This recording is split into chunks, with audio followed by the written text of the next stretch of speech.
How to find vacation rental on Agoda. In order to find vacation rental on agoda.com, you just need to open the Agoda app on your device.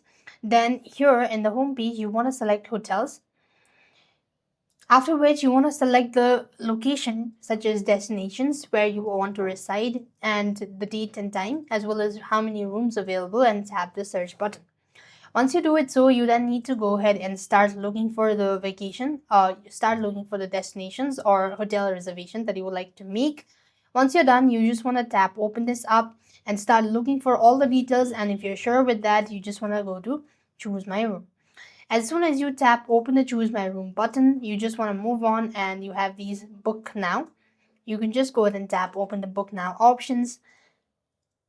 Here it is, book. You just want to tap open that up and start booking it.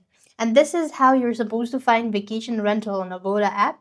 I hope the video was helpful. Make sure to like, share and subscribe. Thank you for watching. See you in a next video.